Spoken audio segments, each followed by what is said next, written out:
بسم اللہ الرحمن الرحیم۔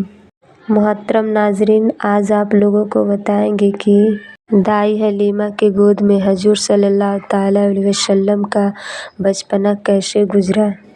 مکہ سے 150 کلومیٹر دور ایک بستی تھی جس کا نام بنو سعد تھا۔ حضور صلی اللہ تعالیٰ علیہ وسلم کے پیدائش کے ایک ہفتے بعد بنو سعد کی 10 عورتیں اپنی سواری لے کر مکہ کی طرف کسی دودھ پینے والے بچے کی تلاش میں نکلے۔ اس زمانے میں عورتوں کے لیے ایک یہی ذریعہ تھا کہ وہ عورتیں مالدار گھرانے کے بچوں کو اپنے گھر لا کر انہیں دودھ پلاتی اور پھر جب وہ بچے تھوڑا بڑے ہو جاتے تھے تو انہیں ان کے ماں باپ کو واپس کر آتی تھی اور ان کے بدلے میں ان بچوں کے ماں باپ دودھ پلانے والی عورتوں کو بہت زیادہ پیسے اور تحفے دیتے تھے۔ اسی امید میں بنو سعد کی 10 عورتیں مکہ کی طرف اپنی اٹھنیاں لے کر چلیں۔ انہی عورتوں میں حضرت حلیمہ سعدیہ بھی تھی۔ حلیمہ سعدیہ کے گھر بہت زیادہ غریبی تھی۔ ان کے شوہر کو کوئی کام نہیں ملتا، صرف بکری چرا کر انہی کے دودھ پر دن رات گزارا ہوتا تھا۔ حلیمہ سعدیہ کے گھر بھی ایک اٹھنی تھی لیکن وہ بہت زیادہ کمزور ہو چکی تھی کیونکہ بنو سعد قبیلے میں گھاس بھی بہت کم اگتی تھی، اسی لیے جانوروں کو بھی صحیح سے چارہ نہیں مل پاتا تھا۔ حلیمہ سعدیہ اپنی اسی کمزور اٹھنی کو لے کر مکہ کی طرف ان 10 عورتوں کے ساتھ چل پڑی تاکہ انہیں بھی کوئی دودھ پیتا بچہ مل جائے جس کی وجہ سے ان کے گھر میں بھی کچھ پیسے آنے لگے۔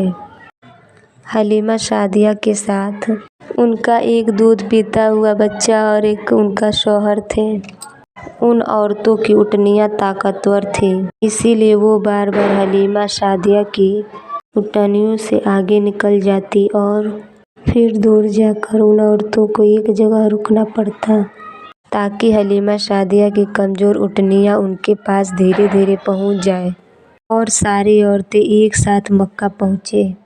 ان عورتوں لوگ کو بار بار حلیمہ سعدیہ کے ساتھ رکنا پڑتا تھا، اسی لیے ان عورتوں نے حلیمہ سعدیہ سے کہا کہ اے حلیمہ، تمہاری وجہ سے ہمیں بار بار رکنا پڑتا ہے اور دھوپ بھی بہت تیز ہے، اسی لیے اگر تم اجازت دو تو ہم نکل جائیں اور تم دھیرے دھیرے اپنی اسی اٹھنی سے آتی رہنا۔ بیچاری حلیمہ سعدیہ اس وقت ان لوگوں سے کیا جواب دیتی؟ انہوں نے کہہ دیا کہ ہاں ٹھیک ہے، تم لوگ میری وجہ سے پریشانیاں مت اٹھاؤ، جاؤ تم سب نکل جاؤ، میں اپنے شوہر کے ساتھ دھیرے دھیرے پیچھے آ رہی ہوں۔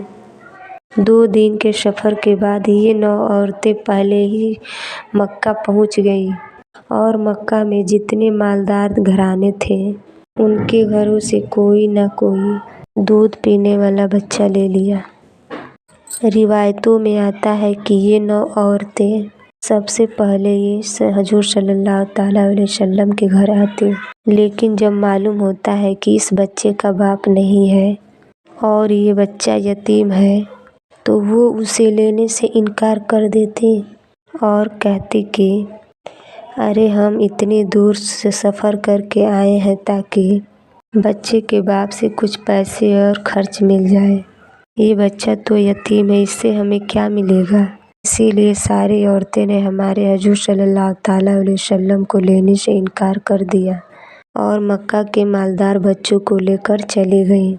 جب ساری عورتوں نے حضور صلی اللہ تعالیٰ علیہ وسلم کو لینے سے انکار کر دیا تو یہ بات حضرت آمنہ کے دل کو لگی اور وہ اکیلی گھر میں بیٹھی اپنے بچوں کو دیکھ کر رونے لگی اور دل ہی دل سوچنے لگی کہ کاش اس میرے معصوم بچے کے باپ زندہ ہوتے تو میرے بچے کو بھی کوئی عورت اپنے گھر لے جاتی، کاش میرے شوہر زندہ ہوتے تو میرے بچوں کو لے کر بازار میں کھلاتے اور سندر سندر کھلونے بھی دلاتے۔ حضرت آمنہ کے آنسو دیکھ کر شاید اس وقت اللہ تعالیٰ حضرت آمنہ سے کہہ رہے ہوں گے کہ اے آمنہ، تم پریشان کیوں ہوتی ہو؟